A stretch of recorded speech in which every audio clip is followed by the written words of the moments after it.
All right, so I'm a little late to the party. Um, been kind of busy, what with having a newborn and work being crazy and whatnot. But I wanted to talk about a couple of things going on in the community lately. I'm a little late to talk about the whole uh coder and Lofton bans. It's still a really weird scenario where looking at it from the outside in, it looks like they got banned for starting drama, but it could have also been something that happened at a tournament. Like I said, that is in the past at this point. I'm not going to stick on that. But speaking of Mr. Coder, he had a comment on one of his videos recently talking where somebody complained about stop saying everyone can achieve their goals with a bit of hard work. And this has caused not necessarily drama, but some discourse on like, can you be successful just on hard work alone? I have Psyklopz Kyle here with me, How you just so doing? that somebody else's opinion is here, and you're not just listening to me ramble for however long this goes. Oh, well, But rambling's fun. so I've seen the meme reply from both Shiggy and Farfa of the remember the name lyrics,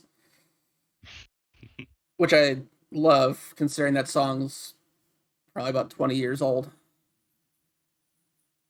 There you Makes go, me making me feel feel, old again. I'll say that makes me feel a little less old seeing other people quoting it. But so what do you think about like skill versus luck versus just pure determination?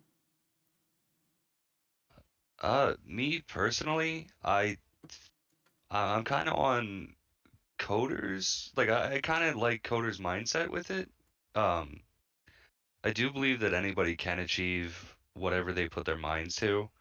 Like if they have to work hard. Unfortunately, in this day and age, some people have to work a little bit harder than others.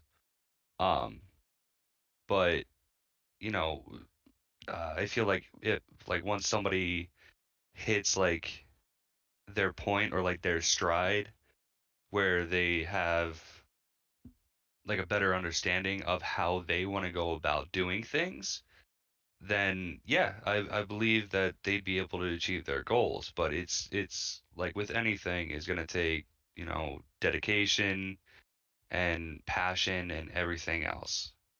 That's something that MET brought up on his discourse about it, is that really a lot of it, especially in the Yu-Gi-Oh side of like YouTube and Twitch, is Hmm. just plain old perseverance and not giving up and really just saying screw the numbers. I'm going to keep doing this until I push my way through that wall.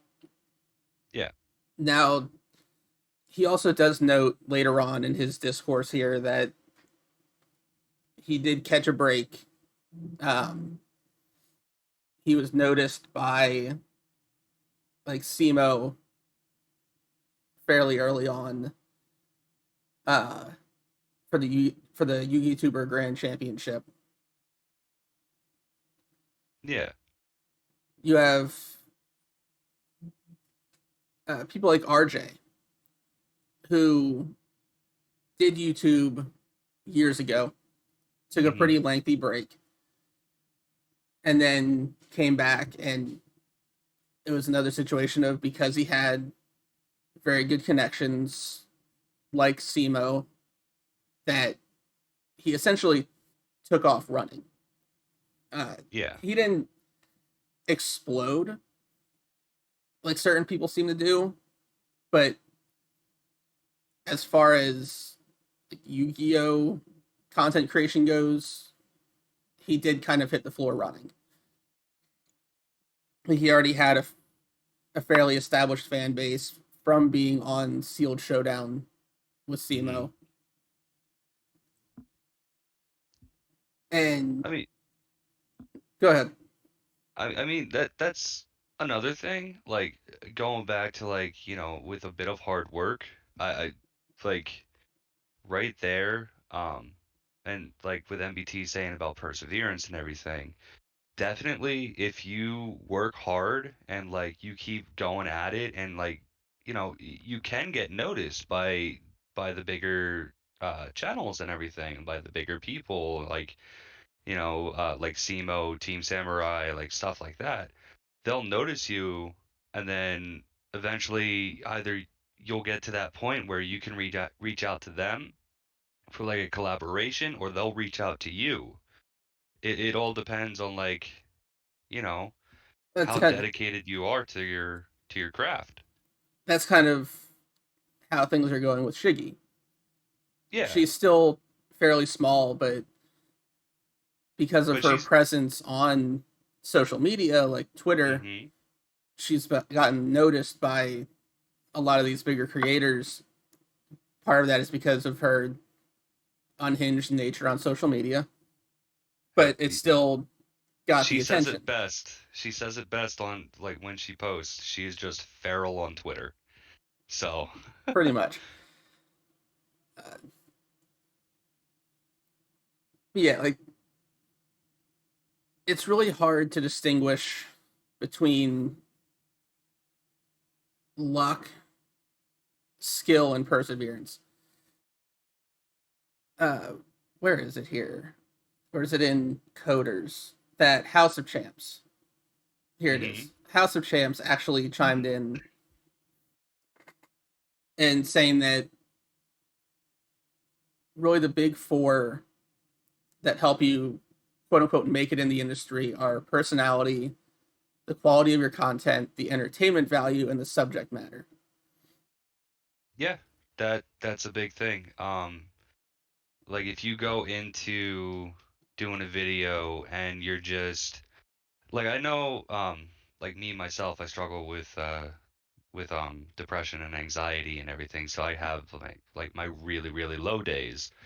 Um, but if you go into everything not trying to, essentially reach for the stars and, do it your best, give it 100%, like 110%, even though you yourself are not at 100%, like you shouldn't, like if something's not working out right away, because it's not going to be like a thing where you can post a video about anything and then just immediately reach that level that like Simo and them are at. It's like you got to go in with the mindset like, okay, I need to do A, B, and C to get to D, and like it's just gonna it's gonna take a while. So like you got to develop your personality, how you want to present yourself, and everything. Uh, uh, Quality of content, honestly, that's a good thing too. I'll agree with it. Well, and something But that like, somebody else brings up here is that hmm you don't always have to have high quality like audio and video if you yeah, have say like a personality that grabs attention. Like people yeah, like Team Sam and Triff can bring people in on personality alone. oh, absolutely. And that's the thing. Like, if you're just starting out, like, yeah, you're not gonna have the best equipment. Like, right now, I'm going off of my headset mic. Like, I don't have the best stuff when I was doing like streaming or anything. But speaking of that, I got to get back into that. Uh, but like, if it's something that you want, it definitely like the quality of content. Like, yeah, while I do agree with it, I would say like as you get more and more comfortable with it and like you start growing and everything, definitely look at upgrading that. But to just start out, like you can have like just going off of your phone or something. Like you don't need good audio, video, or editing right from the get-go. Oh, trust me, I know. I'm You've seen my videos. I can't edit for shit. Hey, at least you can edit. I'm literally just cutting and pasting and like cutting out dead space. Yeah, but But at it's least you like you know were how to do saying, that. you don't need really high quality equipment to even do well. I was No, absolutely watching not. Ray, Hmm. who's a Twitch streamer that he plays video games. Uh, he was playing with another streamer named Chibidoki. Yeah, They're a VTuber, and they were playing Dead Space 3 together. And Chibi was saying that they didn't they weren't actually using a second monitor. They were literally following their chat on their phone. that's what I did. Starting out, like streaming and everything. I remember I was at my parents' house, and I literally just had my Xbox, I had my TV, and I set up in at like the second table that they have in their kitchen. I literally just set up in the corner, and I would stream in my parents' kitchen, and I would have chat pulled up on my phone. I mean, even then, I'll like if I have something else going on, I'll still have chat on my phone just in case. Like just in case like I'm not looking over to the left to the second monitor, like I can at least look down and then boom, right there, it's right in front of me. Like you everybody has to start somewhere. Yeah, and like personality, I know there are people. I saw somebody pose the question of there's a difference, and people view it differently. Of when you're on camera, do you portray a character or do you just act like yourself? And I think that really depends on what you're like off camera. Uh, Yeah. for me personally, I until I like really know somebody, I'm not gonna say much. I might make a sideways comment here or there, but you're not gonna hear much from me. Yeah. Which is kind of like my YouTube career. You don't really hear much from me. We got to get you better with that. Uh, but yeah, some people have like a developed personality on camera, whether it's for the better or worse. There, there are definitely times where it came out that somebody was playing a quote unquote character, and then in reality they were just a terrible human being. Yeah. Uh, Yeah. but not even And looking at it that way, just looking at it from even like an energy standpoint. I'm not usually like a very high energy person, so it's mhm. very hard for me to put a ton of energy out when I'm recording something, which is why a lot of like my any like commentary videos I post, like this one, Mhm. I'm not like flailing and yelling and stuff like that. Yeah. I'm Like just here to you're not yeah, like you're not over discuss. the top. You want to be able to like while the personality is good, and if you want to portray a character, I mean, whatever works, but like me myself, and I noticed with you too, like we just try to be as real as we can on camera and everything, just to, relate to people and show that, hey, we're human. Like everybody's just human, you know? Well, most of us are human. Sam thinks I'm a robot. Oh, I got one eye, so I am a certified Cyclops. And on the subject of like subject matter, Hmm. it's hitting a point in at least the Yu-Gi-Oh YouTube scene where it is very hard to come up with an original idea. It is. Whether it's been done by a really big creator or by somebody smaller, there are very few original ideas left. And I think it hits a point where you just need to do it, even if it is a copy of something else that you've seen. First of all, don't just straight copy it. That's not fun. That's not interesting. Yeah. You have to make some kind of adjustments to catch the attention of viewers. Yeah, because what works for one person doesn't work for everybody else. Like you gotta be able to give it your own twist on it, give it your own flavor and everything. Yeah, like MBT brought up uh, everybody trying to make the next sealed only, which was, Hmm. as far as I'm aware, what really brought Gage into the YouTube scene. And Yeah. even now, there's still people trying to do like the next big sealed only. And really, I think the person that's come closest is Revs. Uh, but he also has like the personality to back it up. He's not just sitting there opening packs, going, "Okay, now we're gonna switch these cards out," yada yada. Yeah. He he has a big personality to back up his videos. Yeah, And I mean, go ahead. no, go ahead. I was gonna say like while those are essentially the big four, you don't have to have all four like to make it or anything. Like how you No. were saying, like Rev is there, like he has the personality to back up his content, while other people may have like the video editing and, sound quality better than, the other four. Well, the editing is very rarely going to start out. Yeah, Uh, because again, everybody has to start somewhere, everybody has to learn. well, most people usually start out by editing their own content. Yeah. And I mean, nowadays you have content creators that are editing content for big time creators like Crush Cards. They do the Hmm. editing for Farfa. Um, Yeah. I know Revs at least at one point was editing for somebody. I don't remember who.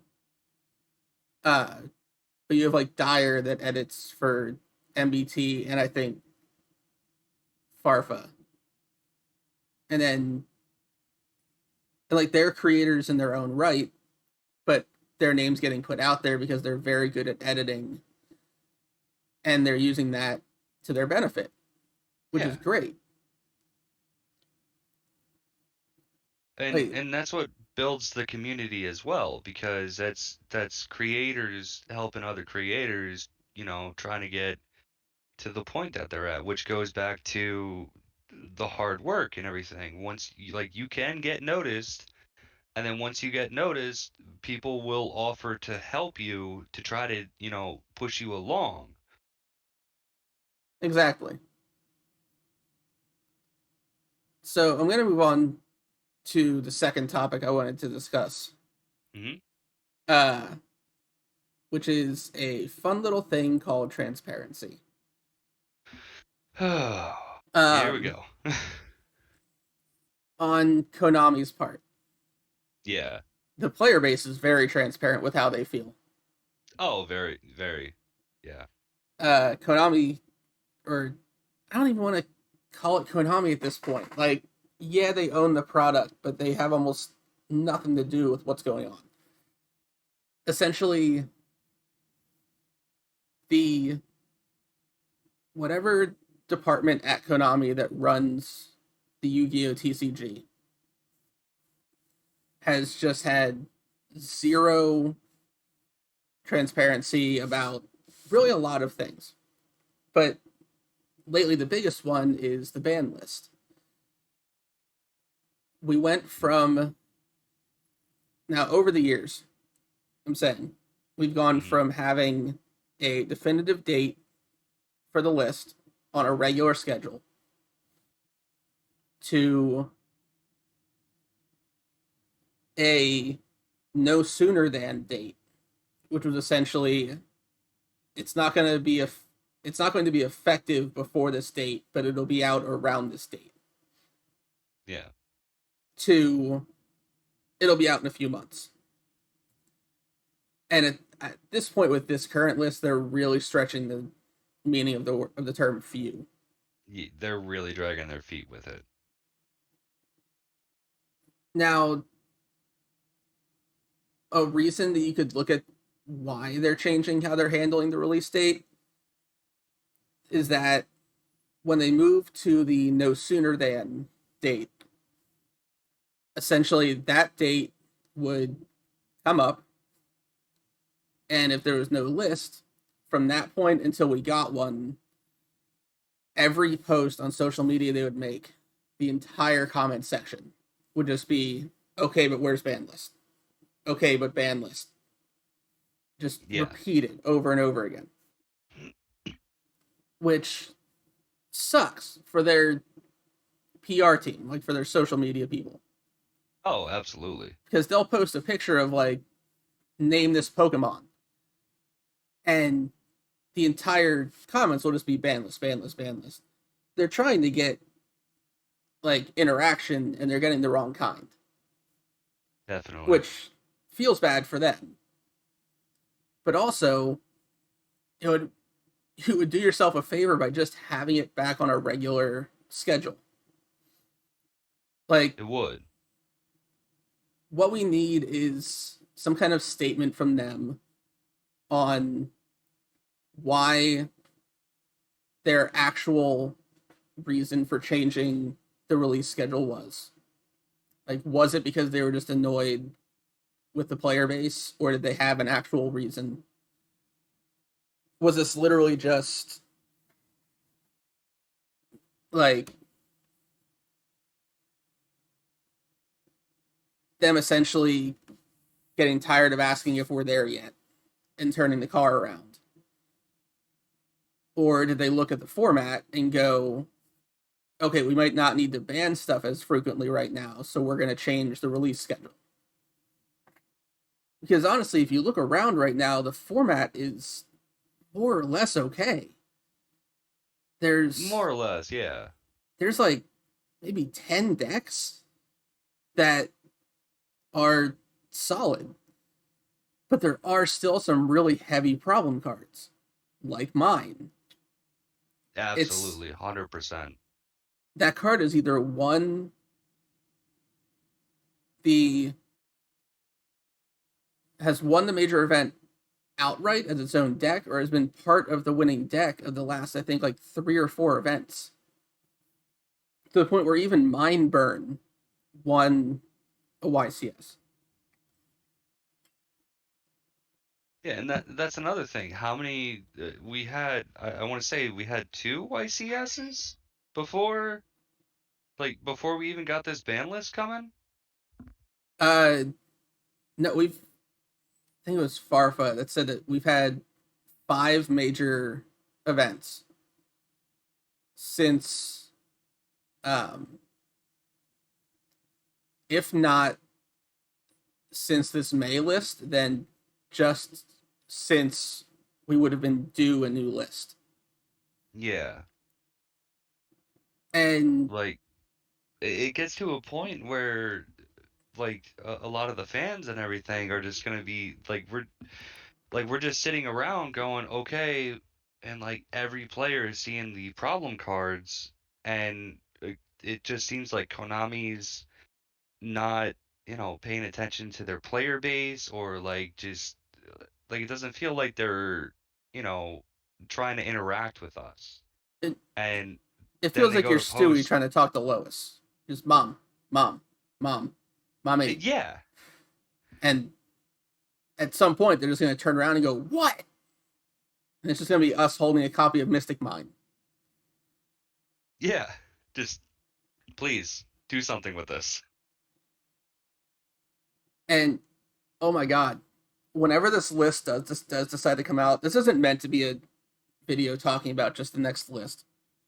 But if this next list comes out and doesn't have mine, I am scared. There's gonna be an outrage Like, I am if this. legitimately afraid of what the community is going to do if they don't ban mine. Oh, they're gonna lose their mind. They've already essentially said, like, screw it, we're going to play this card until it gets banned. Yeah. And like that'll be an issue for another time whenever we get this list. But another thing with transparency, even in regards to the list, is I don't think they've ever come out and said how they determine how the list gets made. We just kind of assume that it's based on tournament reports and people on the inside looking at tournament reports and going, okay, what is in common in all these top decks? What seems like it's ruining the game? Or Yeah. even there have been some cases where they're obviously out of touch with what needed to get hit. Even going back to this last list where they limited Shooting Riser and Rocks or Red Rose Dragon. Yeah. Like those were two hits that were just completely out of left field and were nowhere near what needed to happen. I agree. Like 100%. And I think I But the, mentioned this on Twitter that something that could help with a situation like that is having a panel of quote unquote professional players because Yu-Gi-Oh doesn't really have like professional players in the extent of they get paid a lot of money to do this. We have professional players in the idea that they're just really good at the game. yeah. But get a panel together of like 8 or 10 of these players that are consistently topping events and get their thoughts on what they're seeing. Like these are people that are obviously playing the game a lot. Um, like I know Pack is trying to go to Worlds next Hmm. year. He was just at the Philly regional this past weekend, and I think Yeah. he's also going to YCS. Uh, Whatever the next one is, the one in October. But he was I forget essentially which just one it like is. flying all over the place, gathering up Worlds points, and he's not the only one. He's just the one that I'm seeing the most on social media. Yeah. But call up people like that and ask them like, what are you seeing at these top tables that is not necessarily ruining the game, but not not making it as much fun to play. Yeah. And I think we just need that transparency of okay, how is this list being made? What is the thought process behind everything? Like Duel Links is a fun example of this. And I think Master Duel is taking the same path as Duel Links here with the ban list. So Duel Links will have the KC Cup every uh every like 3 months, Hmm. and then a couple weeks after the KC Cup is done, they'll put out a new ban list that's based on what had a really good showing during the KC Cup. But then they'll also give reasons as to why stuff is being moved around. Now, it's usually generic reasons. Like, if something gets moved off the list, their reason is usually just like this card's power level is now decided to be fair for the metagame. Or, like, if something is moved to a specific limit, it's usually just like we're moving this to here so that it can't be used with the other power cards. But even Yeah. then, we're at least getting a reason. Like we have a consistent schedule for that list.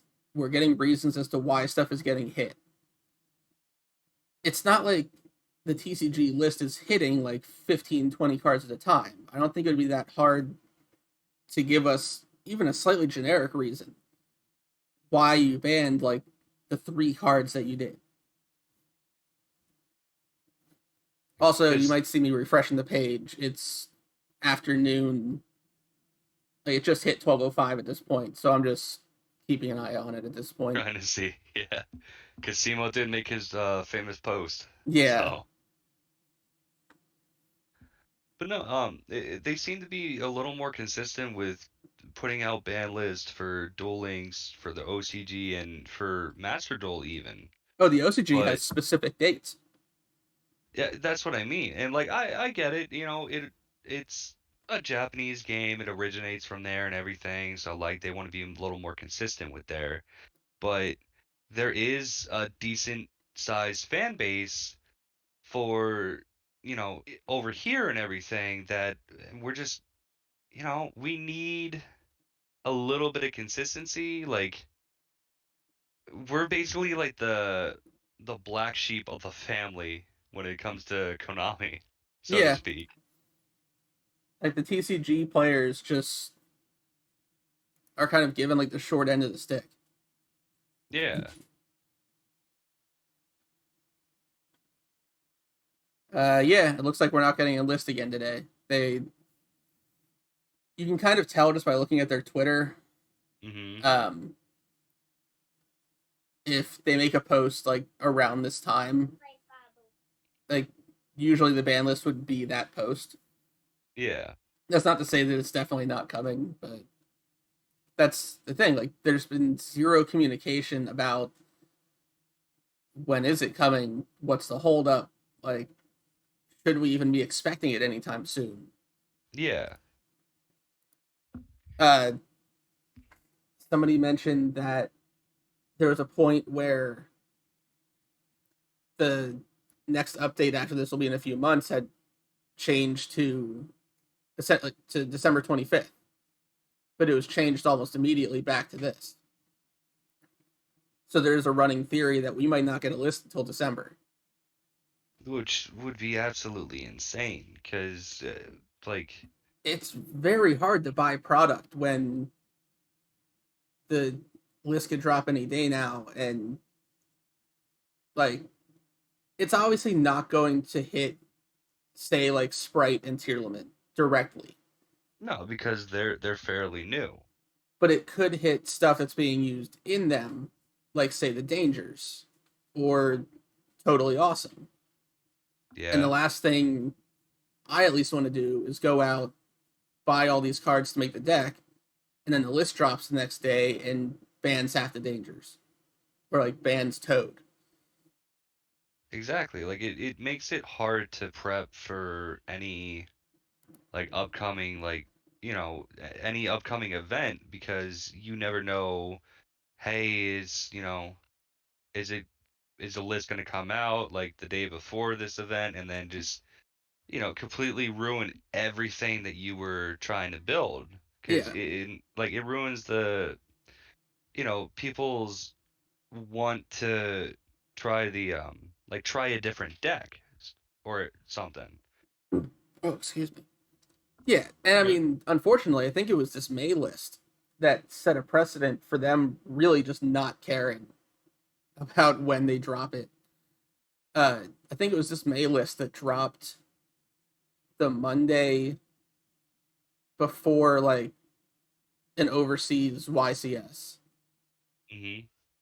and people were just scrambling to find stuff because it was so hard to get cards where this tournament, or no, it was, I think it was like South American Nationals or something, and Yeah, they had like a week to try to get stuff together for Nats because the list went into effect immediately.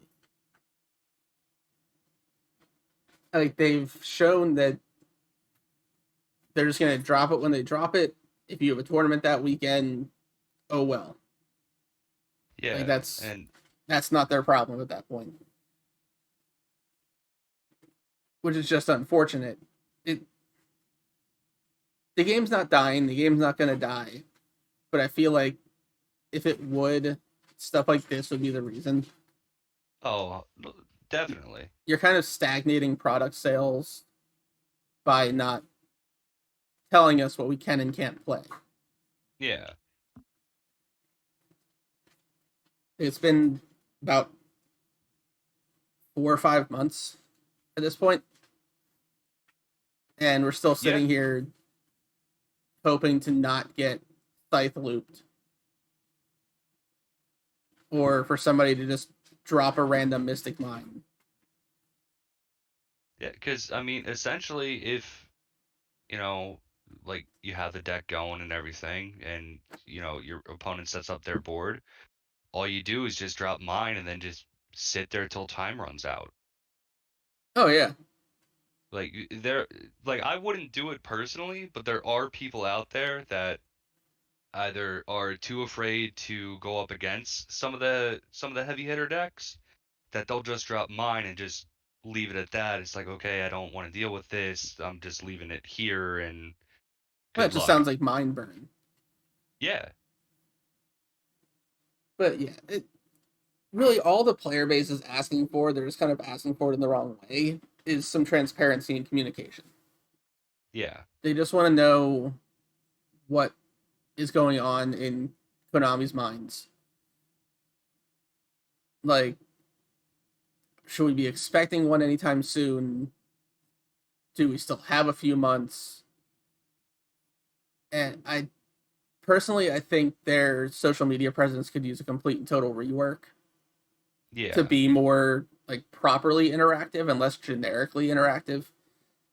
Um, like I said, even when they do try to be interactive with their fan base on social media, it's like a name that Pokemon kind of scenario. Mhm. It's not like a poll or like a hey, what do you guys think about this? And I think the community could really get behind stuff like that. Like, yeah, you'd still have trolls, but I think you'd also have people that would take it seriously and give them actual answers. Oh, yeah, definitely.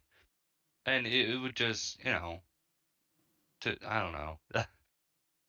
It's just the whole transparency. Just we need somebody to, talk to the fan base. Like we need a voice from Konami going, "Hey, we know you guys are still there. Give us a little bit, and we'll get you guys set." Yeah. We'll see what happens. I'm gonna keep refreshing this page until the day I die. But Yeah, anyway, thanks for coming on, sharing your thoughts, absolutely. and I will see everybody else later.